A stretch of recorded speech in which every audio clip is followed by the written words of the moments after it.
दत्तात्रेय भगवान के भी 3, विश्व रूप के 3 सिर थे। संकेत है कि ये विश्व 3 रूपों में विभाजित है। कुछ लोग अमृत पीते हैं, कुछ शराब पीते हैं और कुछ अनाज खाते हैं। भगवत कथामृत पान करना, नामामृत पान करना भाग्यवानों का काम। विश्व का प्रतीक विश्व रूप, वो एक मुख से शराब पीता है, एक से अमृत पीता है और एक से अन्न खाता है। त्रिविध सृष्टि है ये, तीनों गुणों का मिश्रण है। इसलिए संसार की कोई भी ऐसी क्रिया नहीं जो सबको सुख देने वाली हो। मनुष्य तो क्या, भगवान भी हर व्यक्ति को खुश नहीं कर सका। भगवान राम की क्रियाओं से भी कुछ लोगों को दुख हुआ। धोबी ने भगवान राम का नाम लेकर पत्नी को डांटा। रावण को भी दुख उठाई। एक परम सुंदरी स्त्री है, वो अपने पति को बहुत सुख देती है, लेकिन अपनी सौत को वही दुख दे रही होती है। बोलो सांचे दरबार की। उसके पति को जो चाहती हैं या दूसरी स्त्रियां हैं, उनको पीड़ा होती है उस सुंदरी को देख करके। आपकी प्रत्येक क्रिया हर व्यक्ति को अनुकूल पड़े ऐसा नहीं हो सकता। कभी आप अपना कर्म करते चलें, शुभ कर्म करते चलें। समाज की ओर आप देखेंगे कि हर व्यक्ति हमसे प्रसन्न हो जाए, ये संभव नहीं। एक बार अम्बा पार्वती ने, विषय था एक क्रिया सबको प्रसन्न नहीं कर सकती। एक बार भगवान शंकर और पार्वती बैठे थे। पार्वती जी ने कहा कि भगवान ऐसी कोई क्रिया है कि जिससे संसार प्रसन्न हो जाए? भगवान शंकर ने कहा ऐसी कोई क्रिया नहीं। निवृत्ति मार्ग में चले जाओ तो ठीक है। क्रिया एक को दुख देती है, दूसरे को सुख देती है। एक को सुख देती है, दूसरे को दुख देती है। हर क्रिया। शादी हुई, लड़की की विदाई हो रही है, ससुराल वाले भंगड़ा पा रहे हैं और लड़की वाले रो रहे हैं। क्या ठीक है? नहीं। अभी कहा ना कि एक सुंदरी स्त्री अपने पति को सुख दे रही है, लेकिन उसे जो दूसरी चाहती है उनको उससे दुख हो रहा है। हर क्रिया त्रिगुण मिश्रित है। भगवान शंकर ने कहा दुनिया को खुश नहीं किया जा सकता, अपना कर्म ठीक रखो, बाकी दुनिया की बात छोड़ो। कर्म ठीक कैसे रखा जाए? जो शास्त्र कहते हैं उसके अनुसार व्यवहार करो, बाकी ठीक है। संसार को खुश क्यों नहीं किया जा सकता? बोले चलो दिखा देते हैं। भगवान शंकर, गणपति और अम्बा पार्वती चल पड़े।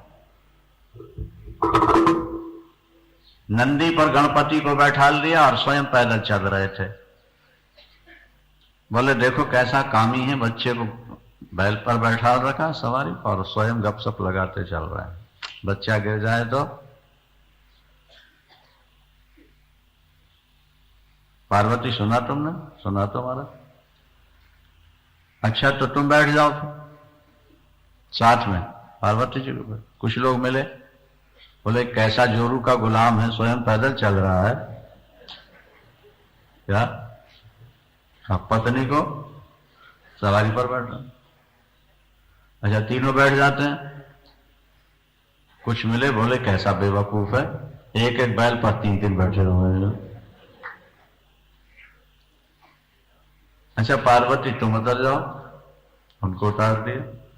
अब कुछ मिले, बोले कैसा पागल आदमी है, खुद बैठा और पत्नी को पैदल चला रहा है। अच्छा गणेश जी को उतार दो, तुम बैठ जाओ। बैठ गए गणेश जी। कैसे मूर्ख है, बच्चे को पैदल चला रहा है, हम कुछ समझ पर बैठे हुए। चलो तीनों उतर चलते हैं। तीनों उतर गए। कैसा पागल आदमी है, सवारी साथ में और पैदल चल रहा है। बोलो सांचे दरबार की। पार्वती अब बता कौन सा रास्ता अपनाया। इस दुनिया में हर व्यक्ति को खुश करना बहुत कठिन, बहुत कठिन। कई बहुएं रोती हैं कि हम बिल्कुल ठीक ढंग से चलती हैं फिर भी परिवार वाले कलह करते हैं। तो कहीं सास कहती हैं कि मैं तो बेटी मानती हूं पर फिर भी उसका मुंह फूला रहता है। समझ में नहीं आता इस संसार में तीन गुण है ना,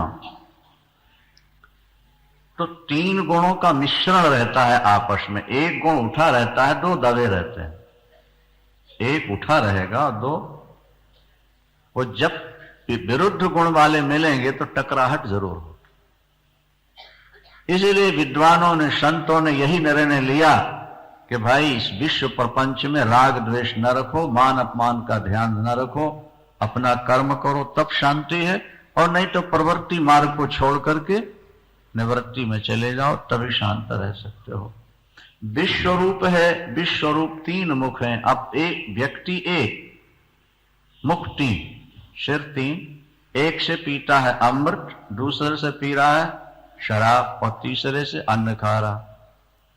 अब अपन लोग शराब पीने वालों को देखते हैं तो दुख होता है, और शराबी सत्संग को देखते हैं तो उनको दुख होता है। क्या समझे आप? ऐसा नहीं कि वो खुश हो रहे हैं कि आप बड़ा बढ़िया काम कर रहे हो।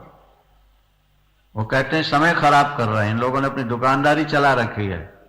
क्या समझ, इन लोगों ने को बेवकूफ बना रखा है। अरे जिंदगी मिली है खाने पीने ऐश करने की, तुम वैष्णव बन के जाओ क्या, तो नॉन वेजिटेरियन तुम्हारा मजाक उड़ाएंगे, और नॉन वेजिटेरियन वालों के पास जाए तो उनका मजाक उड़ाएंगे, उनको भला बुरा कहेंगे। इस संसार त्रिविध से बना हुआ है। संसार के हर व्यक्ति को प्रसन्न करना बहुत कठिन है।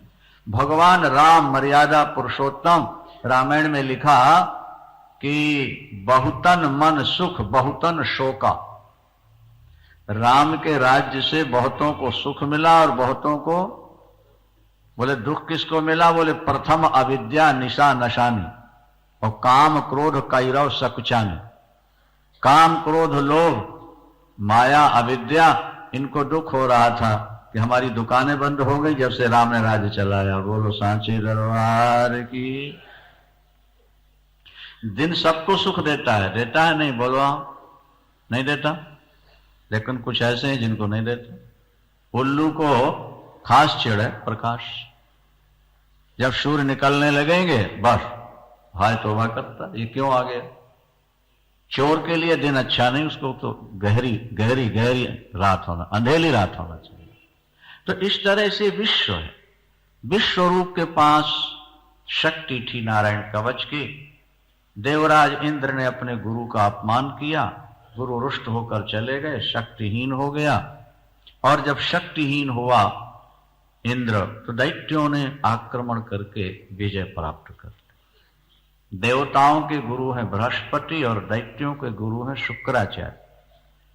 अपने अपने गुरु से शक्ति लेकर दोनों संघर्षशील रहते हैं।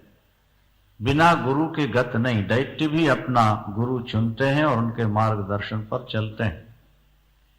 आज हिंदू जाति अपने गुरुओं का महत्व भूल रही है, लेकिन दूसरे संप्रदाय में उनके मौलवी फकीर पादरी जो कह दें उसको वो मानते हैं, ध्यान देते हैं। क्या? इसलिए नेता लोग उनके नेताओं के चरण चाट चूमते रहते हैं। वोट बैंक नहीं, आपके इशारे पर होने।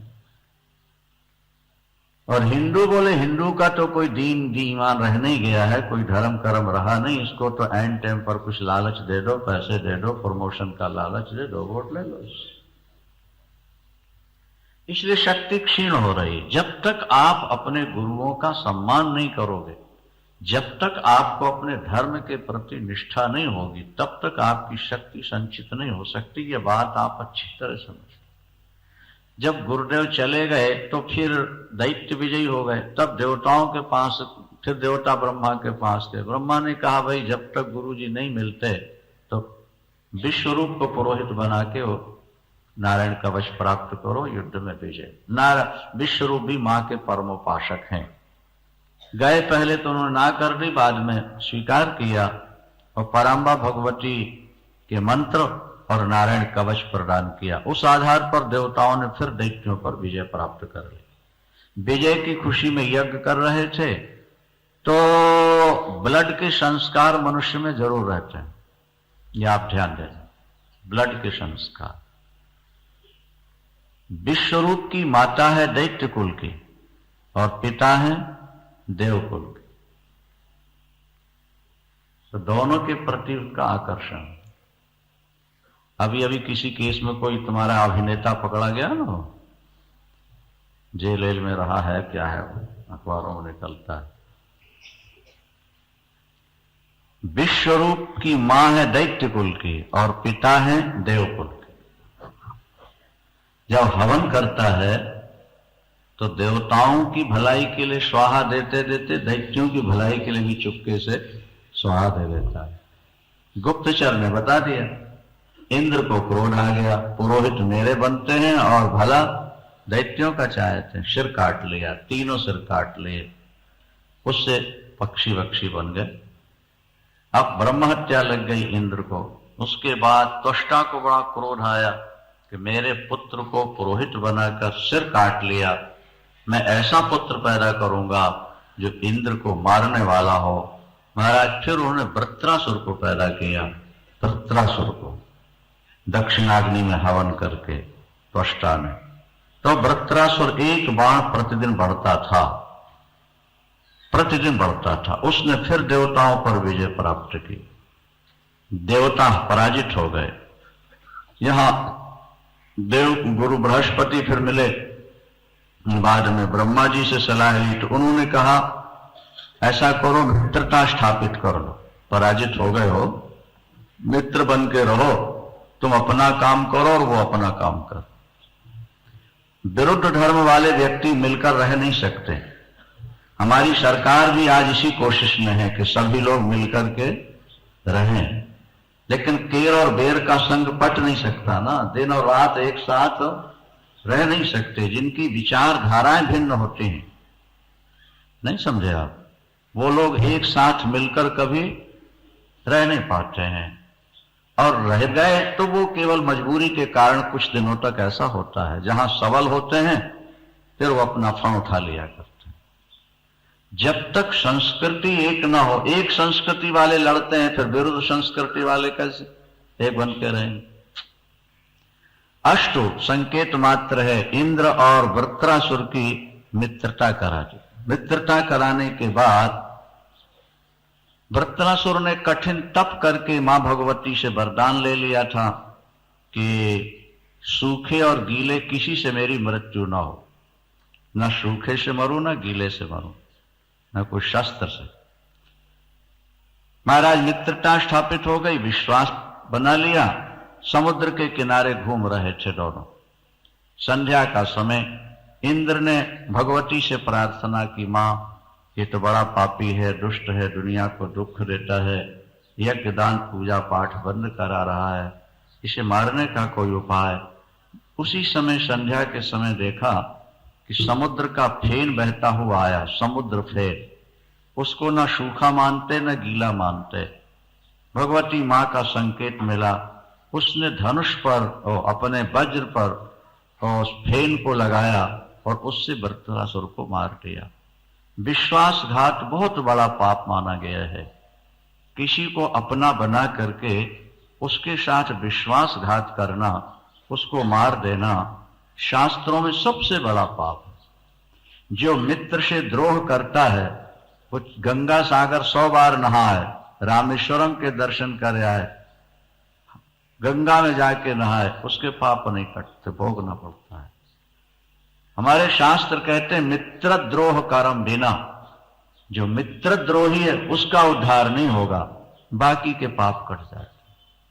आज तो पार्टनर बन जाते हैं, विश्वास मित्र बनते हैं, और धीरे धीरे धीरे फिर दुकान से वो अपना अपना दाव पाके सरकाते रहते और फिर दिवालिया हो जाते। प्राचीन काल में ऐसा नहीं था। 5 पैसा भी लेना है तो पार्टनर को मालूम होता था, अकेले हैं तो भी ईमानदारी से व्यवहार करना होता था। कल धर्म की व्याख्या हमने की थी ना, धर्म ही व्यवस्थापक है सही अर्थों में। जब धर्म नहीं रह जाता तो फिर मर्यादा नहीं रह जाती। सगे भाई सगी बहन अविवाहित जवान 20-22 वर्ष के एक साथ खाते पीते सोते अकेले रहते, लेकिन फिर भी उनके मन में पाप नहीं आता। वहां कौन रक्षा कर रहा है? धर्म ही तो रक्षा करता है, और कौन करे? ये पाप है, ऐसा करना पाप है। ये जो मन में एक भय है वो धर्म ही तो पाप की बात बतला रहा ना। धर्म नहीं होगा तो फिर पाप से कैसे बचोगे? पाप से वही व्यक्ति बचता है जिसके जीवन में धर्म का अंश होता है। धर्म नहीं रहेगा तो ये भावना नहीं रह सकती। अब सुने ध्यान से बात को। मार दिया, ब्रह्म हत्या लगी। इंद्र अपनी सिंहासन पर बैठे। बड़े काम की बात है, जरा ध्यान से सुनने 2 मिनट में विराम लेते हैं। यहां देवी भागवत में लिखा है कि इंद्र जब सिंहासन पर बैठे तो अंदर घबराहट होती है, मन अशांत है, बेचैन। सिंहासन से उठ करके उपवन में, वन में, पार्क में घूमने जाते हैं, वहां भी चैन नहीं।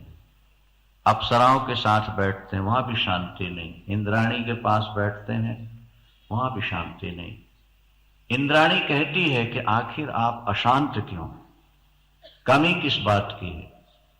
इंद्र ने कहा, देवी जब से मैंने वृत्रासुर का वध किया है अंदर मेरे बेचैनी है। वो ब्रह्म हत्या मेरे सिर पर सवार हो चुकी है। अब ना मुझको खाने में आनंद है, ना लेटने में है, ना बैठने में है, ना बात कर। जब व्यक्ति ज्यादा पाप कर लेता है ना तो अंदर उसके घबराहट होती, उसको नींद नहीं आती, उसका दिल बेचैन होता है। इसलिए पाप से बचने का बराबर प्रयास करते रहना चाहिए। ब्रह्म हत्या लग गई महाराज। अंत में इंद्र भाग करके जाकर छुप गए मानसरोवर में, कमल तंतु के अंदर। किसी को जानकर इंद्रासन खाली नहीं रह सकती। 100 अश्वमेध यज्ञ जो करता है वो इंद्र पद का अधिकारी बन जाता है, जो 100 अश्वमेध यज्ञ करता।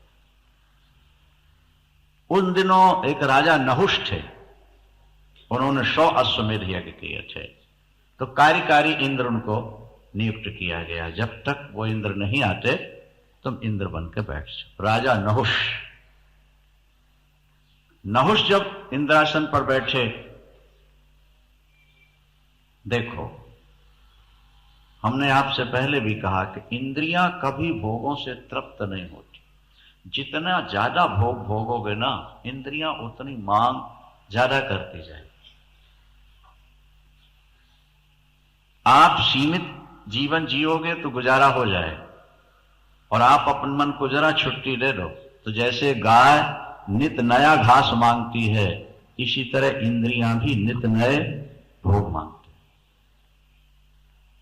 ये इंद्रियों का स्वभाव है। आपने इनको जरा छुट्टी दी, धर्म की भावना हटी, और बस उसके बाद तो जो बढ़िया चीज दिखेगी आपकी इंद्रियां और मन कहेंगे ये हमको मिल जाए तो अच्छा। इंद्र बन के बैठे। अब सुनो जरा ध्यान से। उसने संदेश भेजा इंद्राणी के पास। इंद्राणी से बोलो, चूंकि मैं इंद्र हूं, इंद्रासन का स्वामी हूं, स्वर्ग की सारी वस्तुएं मेरी हैं, इसलिए तुम्हें भी मेरी पत्नी बनना पड़ेगा। अब कितनी अप्सराएं, और वहां कोई बंधन नहीं है। उर्वशी जैसी दिव्य दिव्य अप्सराएं, लेकिन उसकी दृष्टि कहां लगी जाके? इंद्राणी पर। इंद्राणी थी परम पतिव्रता।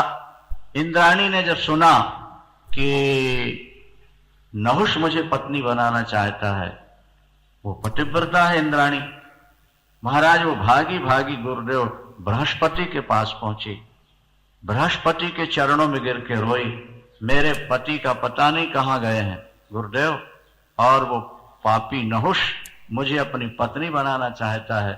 उसने 1 महीने का समय दिया है, इसके बीच में अगर स्वीकार कर लिया ठीक, नहीं तो बलात्कार से वो अपनी बना लेगा। गुरुदेव मेरी लाज बचाओ। गुरुदेव ने कहा इस समय लाज बचाने वाली माँ भगवती दुर्गा ही है, साचा दरबारी है। ये तो संकट काल में वही सहायता करते। ये मेरे से मंत्र ले लो और इसका जप करो, उससे तुम्हारे पति भी मिल जाएंगे और नहुष का पतन भी हो जाए। देवगुरु बृहस्पति से मंत्र प्राप्त किया इंद्राणी ने और उसका जप प्रारंभ किया। महाराज व्रत किया, अनुष्ठान किया, अनुष्ठान पूर्ण होते होते भुवनेश्वरी भगवती दुर्गा सामने प्रकट हो गई। सब देवताओं ने पुष्प वर्षाए, बाजे बजाए, जय जयकार की है। मां भगवती हंस पर सवार होकर आई। बेटी तुम्हारे आंख में आंसू कैसे? इंद्र कहाँ हैं? मां आप जानो कहाँ हैं। ब्रह्म हत्या लगी है, उनको शांति नहीं मिली, वो अज्ञातवास में जा चुके हैं। और जो इंद्र बना है नहुष, वो मेरी इज्जत लूटना चाहता है, मेरा धर्म लूटना चाहता है। नारी का अगर धर्म चला गया तो वो कहीं की नहीं रह जाती, मुझे बचा लो किसी तरह। मां करुणामयी, मां ने मुस्कुरा के कहा कि चिंता नहीं करो, मैं दोनों उपाय बतला देती हूं। तुम्हारे पति मानसरोवर में कमल तंतु के अंदर छुपे हुए हैं, मैं तुमको वहां भेजती हूं, ये मेरी ड्यूटी है। इसके साथ साथ तुम जाओ, वहां पहुंच जाओगे और वहीं विश्वकामा नाम की मेरी मूर्ति स्थापित है, वहां पूजन करना, तुम्हें पति का दर्शन होगा और नहुष की बुद्धि मैं भ्रष्ट करूंगी कि उसका स्वर्ग से ही पतन हो जाएगा और तुम्हारे धर्म की रक्षा हो जाएगी। सन्मार्ग में चलने वालों की रक्षा करना ये मेरा काम है और गलत मार्ग में चलने वालों का नष्ट नाश करना ये भी मेरा ही काम। चिंता नहीं करना। शची, शची नाम है इंद्राणी का। बेटी ये ड्यूटी के साथ तुम जाओ। महाराज ड्यूटी के पीछे पीछे पीछे पहुंची, वहां विश्वकामा नाम की मूर्ति मानसरोवर के पास, उनका दर्शन किया, पूजन किया और शक्ति प्राप्त करके ड्यूटी के साथ जब वहां पहुंची जाकर तो महाराज तो इंद्र एकदम आश्चर्य में हो गए। इंद्राणी 5 मिनट में विराम लेते हैं कि बीच में माइक बंद हो गया था, कोटा तो पूरा करना है कि नहीं? बोलो साचे दरबार। नहीं, ये हम लोगों का तो ठेका होता है भाई, बिल्डिंग बनाओ, इतनी मिलेगा, पूरी कथाएं सुनानी पड़ती हैं। 2 मिनट और ले लेते हैं, प्रसंग लंबा है, संक्षेप में आपको सुना रहे हैं। अंततो गत्वा महाराज इंद्र ने कहा कि तुम यहां कैसे आई, मेरे यहां होने का तुम्हें पता कैसे लगा? इंद्राणी ने आंसू भर के कहा, मां पराम्बा भगवती भुवनेश्वरी की कृपा से मैं आई, उनकी शक्ति लेकर आई। बोलो सांचे दरबार की। मां ने भेजा, फिर तो कल्याणमयी है वो, हमारा भी कल्याण करेंगी। ठीक से हो ना, कुशल से रह रही हो? रो पड़ी जोर जोर से। आपका वियोग हुआ, नहुष राजा बन के बैठा और अब वो मेरी इज्जत लूटना चाहता है। 1 महीने का टाइम दिया था, समय पूरा हो रहा है, आप कब लौटेंगे? इंद्र ने कहा, देखो देवी, दुख और सुख ये जीवन के अंग है। जैसे साइकिल चलती है ना, उसमें तार लगे रहते हैं रिंग में उसके, तो वो कभी ऊपर जाते हैं और कभी नीचे, और कभी नीचे वाले ऊपर, ऊपर वाले नीचे, नीचे वाले ऊपर, चक्र चलता है। काल चक्र है। जो कल दुखी थे वो आज सुखी हो चुके हैं और जो कल सुखी थे वो आज दुखी हो चुके हैं। ये चक्र चलता रहता है। धैर्य धारण करो, मां की उपासना करो, मां की कृपा से सब कुछ ठीक हो जाएगा। जो मंत्र तुम्हें प्राप्त हुआ गुरुदेव से, उसका जप करते रहना, मेरा संयोग भी तुम्हें यथाशीघ्र होगा और तुम्हारी इज्जत भी बच जाएगी। इंद्राणी लौट करके वापस आई, मां भगवती की आराधना की, मां ने कहा कि उसको ये संकेत दे दो नहुष को कि ऐसी सवारी पर बैठ के आओ जिस पर आज तक कोई बैठा ही ना हो। इंद्राणी गई। इंद्राणी ने कहा आप चूंकि इंद्र बन चुके हैं इसलिए आपकी आज्ञा पालन करना हम सबका काम है। मैं आपकी पत्नी बनने तैयार हूं। शर्त यही है कि आप ऐसी सवारी पर बैठ के आए आज तक कोई बैठा ना हो। आज तक कोई, उसको तो काम ने अंधा बना रखा था। काम अंधा है, जिस पर सवार होता उसको भी अंधा बना देता। ये महापापी है, ये बहुत खाने वाला है। यहां तृप्ति नाम की चीज नहीं भगवान कहते हैं इसके अंदर। अंधा है इंद्राणी को प्राप्त करना। क्या उपाय है? कौन सी सवारी ऐसी है जिस पर आज तक कोई बैठा ही ना हो? सोचने लगा गरुड़ पर तो विष्णु बैठते हैं, बैल पर शंकर बैठते हैं, हंस पर ब्रह्मा बैठते हैं और खोते पर शीतला बैठती हैं। और भिन्न भिन्न सोचते सोचते सोचते सोचने लगते हुए निर्णय पर, किस निर्णय पर पहुंचा? बोले ब्राह्मणों की सवारी पर कोई नहीं बैठता, इसलिए क्यों ना ब्राह्मणों को मैं पालकी ढोने का काम दूं। इंद्राणी खुश हो जाएगी क्योंकि ब्राह्मण तो जगत पूज्य हैं। ब्राह्मणों का तो संसार में भगवान विष्णु शंकर ने भी सम्मान किया है। बस युक्ति निकल आई, वो तो बुद्धि भ्रष्ट कर दी ना माँ ने। उसकी स्टेयरिंग तो माँ के हाथ में है सबकी बुद्धि का। वह महाराज उन्होंने उसी समय ब्राह्मणों को आदेश दिया, यहाँ आओ। आ गए। बोले एक कार्य आपसे लेना है, बहुत जरूरी है, क्षमा कीजिएगा। क्या? आप हमारी पालकी के कहार बनो और हमको उठा करके इंद्राणी के महल तक भिजवा दो। अब ब्राह्मण बेचारे, ब्राह्मण क्या करें? ऋषि ठीक है, स्वीकार कर लिया उन्होंने। अब पालकी पर इंद्र बैठ गया नहुष और ये बेचारे उठाए ढोके ले चले। अब जब काम सवार होता है ना महाराज तो बड़ी जल्दी होती है। फिर तो एक एक मिनट कल्प वर्षों जैसा बीतता है। उसने क्या किया? अगस्त जी आगे लगे थे पालकी में, लात मारी पीछे से, जैसे घोड़े को लात नहीं लगाते बैठना। प्रसर प्रसर प्रसर, संस्कृत में प्रसर माने जल्दी चलो, जल्दी चलो, जल्दी करो, जल्दी करो। जरा करके लात लगाई। अगस्त जी तो मां के उपासक हैं। उनकी पत्नी लोपामुद्रा भी आप सुनोगे आगे अगस्त जी की कर। 3 आचमन में समुद्र पी गए। मां की उपासना का चमत्कार। अगस्त 3 आचमन किया, पूरा समुद्र सूख गया था। मां की उपासना बहुत शक्ति देती है और शक्ति से फिर आप सब काम कर सकते हैं। शक्ति जरूर अर्जित करना। मां की उपासना। को उषा देवी, कोई उषा देवी आजकल हो, नवरात्रि महाराज अपने गोद में क्षेत्री बीज करके बैठे रहते, अपनी चौकड़ी मार के बैठे ना, क्षेत्री बीज बैठे रहे। कई लोग ऐसे हैं जो केवल जल पी करके 9 दिन गुजार रहते, केवल जल पी के रहते 9 दिन। अरे नेता लोग अपनी कुर्सी बचाने के लिए अनशन करते हैं 10-10, 20-20 दिन तक, तो क्या मां को प्रसन्न करने के लिए इतना नहीं किया जा सकता? क्या असंभव थोड़ा है महाराज?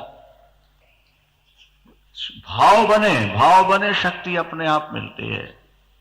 अस्तु जैसे ही कहा प्रसर, अगस्त जी ने मुड़ के कहा, रे कामांध पापी, आज तक किसी व्यक्ति ने ब्राह्मणों पर सवारी नहीं की। संसार ने ब्राह्मणों का सम्मान किया कि तू राजा है पर तू इतना अंधा हो गया, हमें लात मारता, प्रसर्व करता, जा सर्प हो जाए से। और फिर भी हम तेरे कहार इसलिए बने कि तू राजा है पर तू इतना अंधा हो गया, हमें लात मारता, प्रसर्व करता, जा सर्प हो जाए से। ऐसे ही नहुष को कहा, सर्पो भव। सांप बनते बनते लगा रोने, चरणों में गिर गया। काम तो कपूर की तरह उड़ गया। काम और नशा तभी उड़ते हैं जब चप्पलें पड़ने लगा ना सिर के ऊपर, वाह, अब ठिकाना, बुद्धि ठिकाने आ जाती है। अब लगा रोने, सर्प योनि से मेरा उद्धार कब होगा? ऋषियों कृपा करें, बताएं, मैं आपका हूं, चरणों में पड़ा हूं। उन्होंने कहा धर्मराज युधिष्ठिर को जब तुम कुंडली में फंसाओगे और धर्मराज से तुम्हारे प्रश्नोत्तर होंगे तब तुम्हारी मुक्ति होगी। जाओ। उसी समय महाराज नीचे आया, इंद्रासन खाली हो गई। ऋषियों ने फिर यज्ञ किया, उनकी ब्रह्म हत्या निवृत्त की, इंद्र को लाकर इंद्रासन पर बैठाला, इंद्राणी का मेल हुआ, देवता पुष्प वर्षाए, बाजे बजाए। ये है मां की उपासना का चमत्कार। पूरा ग्रंथ भरा पड़ा है मां के चमत्कारों से और मां की उपासना से। और ये सिद्ध होता है कि यदि आप मां की उपासना हृदय से कर लो तो न संसार में भोगों की कमी रहेगी और न मृत्यु के बाद वैकुंठ दुर्लभ होगा, सुलभ हो जाएगा। भोग मोक्ष प्राप्ति के लिए मां की सदा आराधना करो। शाम के आकर के और भी दूसरी कथाएं हैं, श्रवण करेंगे। बोलो सांचे। मनुष्य का शरीर परमात्मा को पाने के लिए मिलता है।